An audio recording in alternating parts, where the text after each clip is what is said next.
cars are big deals these days. Buyers are watching budgets and looking for better fuel economy. Some good news, they're more than just basic transportation now. They can be loaded up with luxury touches. The all-new 2012 Focus is a prime example. It bristles with tech and speaks with a German accent. The Focus name known throughout the world, but in recent years, the version sold in America has been quite different from the one sold in Europe. That all changes now, and if you listen very closely, yes, the sound of enthusiasts cheering. Okay, that's enough. The new U.S. Focus is about as close to the Euro car as it can be, considering safety regulations and our engine preferences. To refresh your memory, here's the outgoing model. It was built on an older architecture to keep it affordable.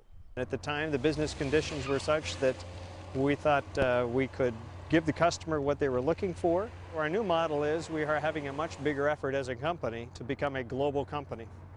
And what we really want to do to maximize our efficiencies and our economic scale is to have global platforms. The very useful 5-door hatchback model is back after being gone for years. Of course, the 4-door sedan is still around. At the press event in Los Angeles, I'm driving this top-of-the-line titanium model.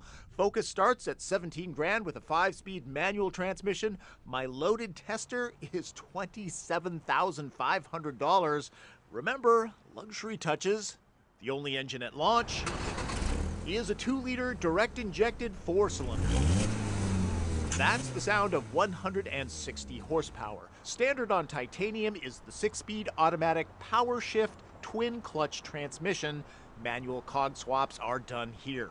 When you shift gears with a conventional automatic transmission, you actually have a pretty significant decrease in torque as you're shifting from one gear to the next.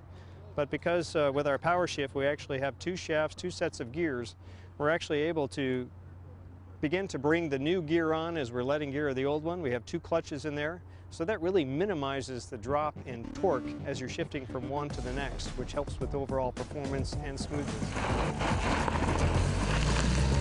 Acceleration is brisk and Focus is quiet, so it's great for road trips. The big news is handling. Titanium models get a sport suspension. Its supple, comfortable ride quality remains compelling in the curves. This is very much a driver's car. We have a set of targets that we try to achieve across all of our cars and trucks, and that is a bit more sporty than some of our competition, but still very responsive, very comfortable, and this Focus is a model for global DNA for driving dynamics. The automatic gearbox is smooth as silk. Drop it into sport mode and it seems to read a driver's mind. While aggressive pilots might find that it doesn't always downshift quickly when the throttle is floored, it has an uncanny knack of knowing which gear it needs to be in. It does not have blink of an eye shifts like Volkswagen's DSG, but overall, it's nicely done. A torque vectoring system is standard on all Focus models. In cornering, it uses the brake system to reduce power on understeer and power off control. It's not detectable, it just makes you feel like a better driver than you are.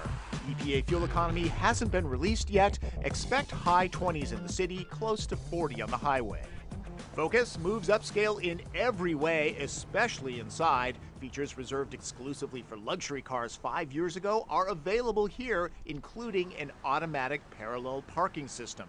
Ford's Sync system allows you to integrate phones and music players, plus so much more. My Ford Touch is a color-coded attempt to make the user interface easier. It's sort of like a touch-based Audi MMI interface. Basically, select the color-coded quadrant of the element you want to control: entertainment, climate, navigation, or phone, and it comes up in more detail. Often simple and intuitive, I find the screen can sometimes use better touch response. The premium Sony sound system has satellite and HD radio tuners. Your passenger may not agree with your music taste, but at least there's dual-zone climate control. The back seat is an easy place for a manufacturer to cut corners. Focus doesn't do that. Armrest, check. Power port, present and accounted for. Both seats get map pockets, and there's not only storage in the door, but here as well. Nice little cubby. As far as space, 2 adults will be perfectly fine back here. 3 adults should probably know each other, but there's a good amount of foot and leg room. The 5-door is like a small crossover and has much more trunk room than the sedan, though the shoebox-sized subwoofer is a price to pay for awesome bass. As expected, this space grows to become a large, handy cargo hold, very roomy. There is a third version of the Focus, a wagon. However, for the time being, it will not be making the trip across the pond. Coming towards the end of 2011 is an electric Focus. For those of us who missed the old SVT, early 2012 should bring the high-performance ST. We're getting a high-performance model, yes. Next year we're going to be bringing out our Focus ST, which should be producing around 250 horsepower and very much about high-performance driving. You can buy a well-equipped mid-size sedan for the price of this titanium model. As gas prices head higher, Ford believes that Americans will buy fancy options on smaller cars to remind them of the big one they traded in. No longer basic transportation, the 2012 Focus will please the masses and those who love to drive. As I said, I'm at an event and have to balance shooting footage and evaluating the car. I didn't get to drive the 5-speed manual or test the self-parking feature, kind of like the one pioneered on the Lexus LS. I do find that the Ford system is easier to use, though, frankly. Ford is not the only manufacturer going the premium route in this segment. Chevy Cruze can be outfitted with all sorts of luxury touches and is very quiet and comfortable.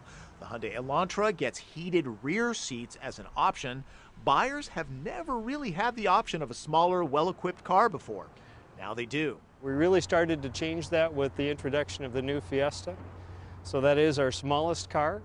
That car used to be very simple, very cheap, but we are now engineering our cars to a set of common global standards, which are much higher performance. We're trying to design our cars so that they deliver great levels of quality, excellent levels of noise, vibration, harshness, safety performance, fuel economy, powertrain performance, and driving dynamics. I'll leave on this. Check out the way they hid the fuel filler door, and there's no cap to unscrew. Yes, I'm just that lazy. So that's my preview of the new 2012 Focus. I hope to get a press car in the next few months and do a more complete evaluation, including the crazy TP test. No emails, please. I can't do it when I'm on the road, okay? For the time being, that's Driven. I'm Tom Volk.